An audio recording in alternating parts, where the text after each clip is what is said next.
So it's the winter of 1978. I'm a freshman at Colorado College. My dad gives me a call. He says, good news, bad news. You might say, what's the bad news? He says, I quit my job. So my dad had run large manufacturing plants for people around the country, and this company had lost money and had a huge union problem. We found out later why they had a huge union problem. The owner was really a bad guy.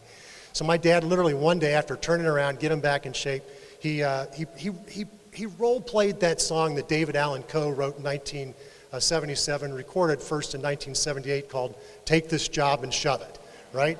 So, he literally walked out one day, and I said, well, that's great, Dad. I said, what's next?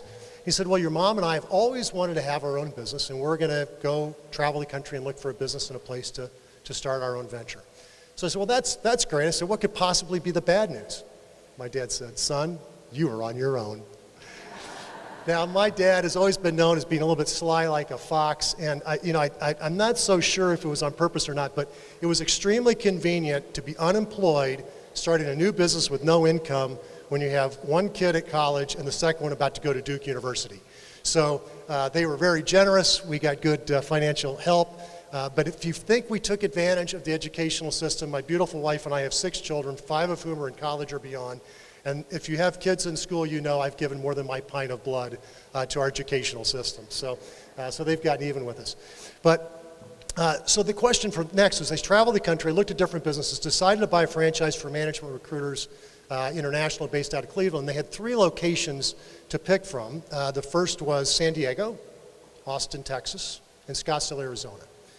So 3 great locations, and it really for us became an easy decision, because one of the things my dad learned, being in the corporate world and running so many plants as he had, was that at the end of the day, it really does come down to your people. And the question was, where would be the best place to build our business based upon our ability to attract the kind of talent we needed in a knowledge-based kind of a business? And for us, it wasn't San Diego, believe it or not. It wasn't Austin, Texas. We thought the best place was Scottsdale, Arizona. And that has proven to be very fortuitous for us for the last 40 years. The second question we had to have was, well, where do we locate it? Where in Scottsdale do we go? And we started off in what was the 6900 Camelback building. You probably recognize that. At the time, that was the Arizona Bank building. It was by clearly the premier office space in Scottsdale at the time. It was expensive office space. Everybody thought we were crazy to locate there because of the expense. But again, my dad knew that in a knowledge-based business, which we're in, the ability to attract people is dependent upon where you're located, and being good office space would pay for that. We were in that location for 16 years. We then moved to the 4800 Camelback building, which you'll recognize, which is at Chaparral and Scottsdale Road, just a couple blocks away.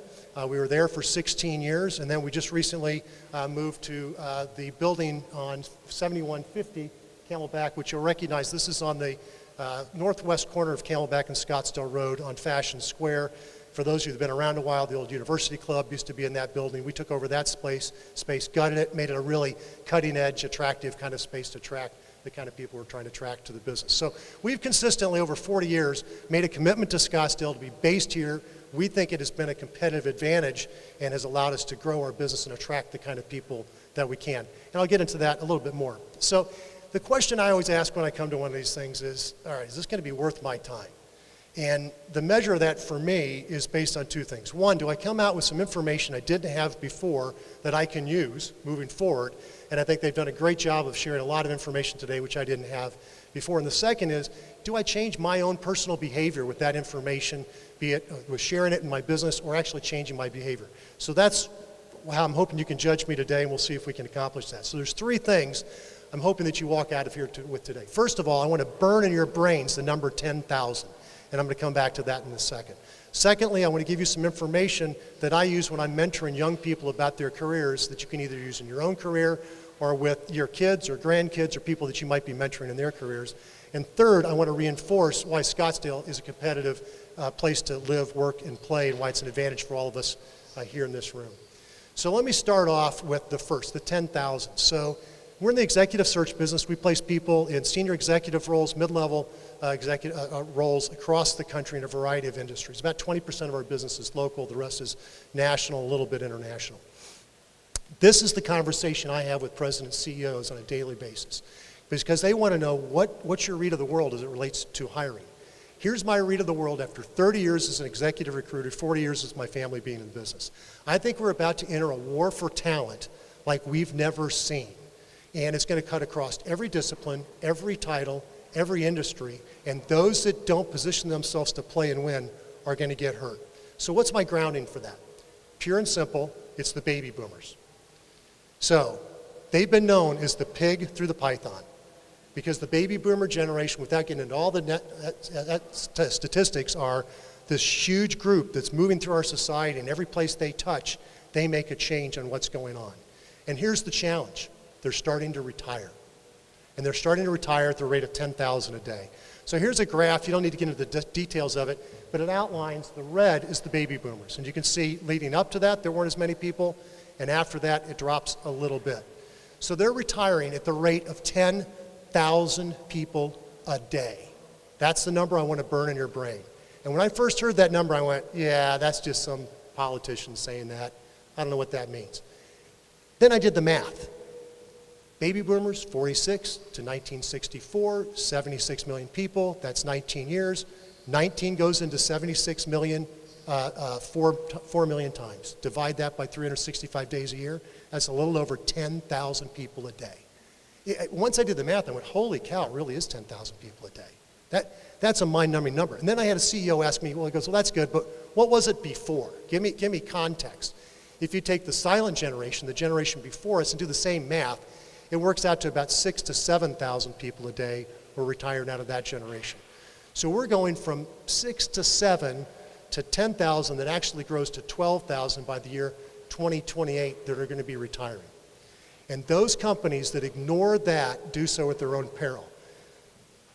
So I'll give you an example. I was hiking the Grand Canyon a couple years ago with my good friend of mine, Bob Smith, who at the time was Senior Vice President, Chief Technology Officer for Honeywell Aerospace here in town. And the entire way down, all Bob could talk about was the shortage of talent. Because the issue is not just that there's not enough people to fill all those openings. There's not enough people with the experience to fill those roles. And that was Bob's narrative. Bob said all the way down, he said, look, what we do is so complicated, it takes 20 years to learn how to program, commercial airlines avionics. He said, it's really complex. He said, I just can't hire a kid off the college campus and put him in the job and do that. And he said, the problem we have as an industry, there's not enough to go around. They're all 50 to 65. They're retiring. And all we're doing is pile shifting them around the aerospace industry, but it's not solving our problem. And he didn't have an easy solution to it. So when I talk to CEOs, they say, well, Todd, what's the solution? And I kind of look back at them, I go, got bad news for you, there's not one. And they go, well, that's not very helpful. And I say, well, you ask what's the solution, and that's what we're used to thinking of. That's a singular question. What's the single solution? There's not one single solution. The challenge for companies today is they have to do it all well. It used to be, every company I've ever talked to, they'll say their people are their number one asset, but I'm going to tell you, by behavior, they don't move that way. Why do I say that? Because for 40 years, my family has made a living taking people from one place to another and placing them, not because of money. It's always because they don't feel rewarded and appreciated where they work. And companies have been able to get away with that because the labor pool is big enough you can do it. You can't do that anymore. You've got to do it all well. You've got to hire properly. You've got to have good recruiting processes. You've got to have good training. You've got to have good onboarding, good career pathing. You have to do it all. If you don't do that well, you're not going to compete in what I think is an upcoming war for talent like we've never seen. Many of you will remember back in 99, 2000, kids out of college that knew how to do C++ programming were being paid $100,000, $125,000 a year. My peers and I are looking at you like, that's just stupid. We're not going to pay these kids, but we did. We paid them because you had no choice. Imagine that across every discipline, across every title, across every industry. That's what we're walking into. And if you're not thinking about that with your company, you're not paying attention. So it's a war for talent like we've never seen. If you're going to play, you better play to win because it's going to be a big battle. The second thing I want to talk about that I want you to take home with you is the advice that I give to friends of mine's kids who are now graduating from school. And I've mentored several dozen of these kids. And here's the challenge they face. These millennials are coming out of work, and I look at these resumes every day, and their first 10 years, the first quarter of their career, the first 10 years, if you will, it's not uncommon for them to have 6, 8, 10 jobs, sometimes in 10 different industries. they don't learn anything. They're not valuable. They have nothing to offer. So the coaching I give to them, which maybe you can pass on or helps in your own career, is like, look, I don't think that's the best move on the board. I think the move on the board for these kids coming out of school or people starting a new career is to, first of all, read the book Outliers by Malcolm Gladwell. And you've probably heard about the 10,000 hour rule he has, so that 10,000 number is coming up a second time. And his thesis is it takes about 10,000 hours, roughly 5 years, to gain the common knowledge of any industry to get any good at it. Is it 5 years? Is it 3.5, 4? I don't know, but the point is you don't learn it in 6 months. So I think the move for these kids is, first of all, go somewhere, become passionate about something, learn it, spend 5 years, get good at it, and then be patient. Because if you understand the first part of my presentation, which if you get your head around the demographics and 10,000 a day are retiring, if you get good at something and you're just patient, people like me are moving towards retirement. And there's going to be opportunities if you're patient. But if you're like the kid I interviewed just last week, 7 years, 6 jobs, 6 different industries, you're not going to hire that kid. I passed on him. He just doesn't have anything to offer. So that's the second thing I'd have you take home. The third thing that I would talk about is, I think Scottsdale's done a phenomenal job. You hear, I mean, I read the speech beforehand and I was amazed at all the things Scottsdale has so successfully done. We've been here 40 years. It's amazing the change and the transition. It is a competitive advantage to live here and see what's going on. And cities like Scottsdale have figured this out. There was an article in the Wall Street Journal just last week, and it said why Amazon needs some cities more than they need Amazon. See, the challenge for companies like that is not tax breaks. They can get by without the tax breaks. I get if you're in a city where you're desperate and you need it, maybe you have to do those kinds of things. Scottsdale, I might be speaking out of turn, but I don't think we need to do that. I think Scottsdale is such a good offer. What companies like Amazon need when they come here, or the new Amazon that incubates here and grows here, is they need a place that has the ability to attract talent here. Not only has the talent already, you've got to be able to do both. And I think Scottsdale's really well positioned to do that. I mean, if you think about it, first of all, great place to live, great climate, reasonable cost of living, kind of an unusual city, long and narrow, and we got a freeway system along almost the entire length of the city. That's almost unheard of. The accessibility to Scottsdale from all over the whole metro area is fantastic. I've got people that work on my staff from literally every part of the Phoenix metropolitan area. It's a huge competitive advantage. Needless to say, unfortunately for some parts of the country, we're pretty immune from most natural disasters. You know, we don't have tornadoes, we don't have hurricanes, we don't have mudslides. You know, we don't have some of those horrible things that have happened to other cities. It is a competitive advantage for us. It's one of the reasons to be here. So I congratulate the city council, the mayor, the economic development team. I think they've done a fantastic job, and we appreciate it. You guys keep up the good work.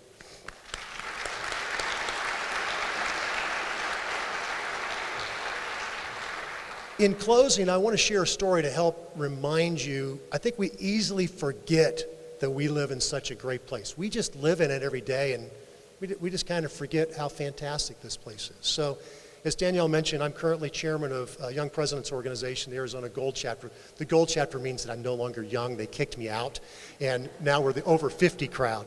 But we have about 150 members. It's an international group, and 2.5 years ago, they asked myself and the previous chairman to attend an international conference in Melbourne, Australia, to learn how to lead that organization and do that job. So we were thrilled, and my first thought was Australia. And the thought that came to my mind is Greg Norman, one of my heroes. I love following that guy. He was a great golfer, you know, the shark. So we grab our golf bags. We're going to Australia to do a golfing vacation on top of going to this thing. We play Royal Melbourne. We play Yarra Yarra. We play Kingston Heath. You know, two of the top courses in the entire country. Had a fantastic time. They're fun courses. They're kind of sporty. That's a picture of one of them. It's a little hard to see. And this is the second picture with my friend Bo Lane, who's president of Lane Terra Lever here in town. And we had a fantastic time. And when I came back, a friend of mine said, hey, I'm thinking of doing a golf vacation, but I'm thinking of doing something different. I'm thinking of going to Australia. And I said, you know, if you're going to go to Australia, I'd go do the things that you can only do in Australia, like surf, you know, go to the Great Barrier Reef and go diving and those kinds of things. So the golf courses are fine, but we're a little spoiled. We live in Scottsdale, Arizona, and, you know, the courses are absolutely meticulously maintained. And he said, yeah, but it's Greg Norman. And I go, yeah. I got that story, right? Me too. I said, so let me ask you this. I said, let me put it in context. I said, are you a snow skier? He said, yeah. And I said, well, you know, if you're a snow skier, going to Australia on a golfing vacation, when you live in Scottsdale, Arizona, with the amazing number of phenomenal golf courses we have, would be the equivalent if you lived in Vail, Colorado, and you decided to take your family on a ski vacation to Michigan. So needless to say, he took his scuba gear, he dived the Great Barrier Reef, he dove with the sharks, he had a fantastic time. He did play around the golf while he was there, but afterwards he says, you're right, we live in a really special place. Let's not forget it. We're very blessed to live here, and I know I'm singing to the crowd, but it's a blessing to live in Scottsdale and live, work, and play here. Thank you very much for your time.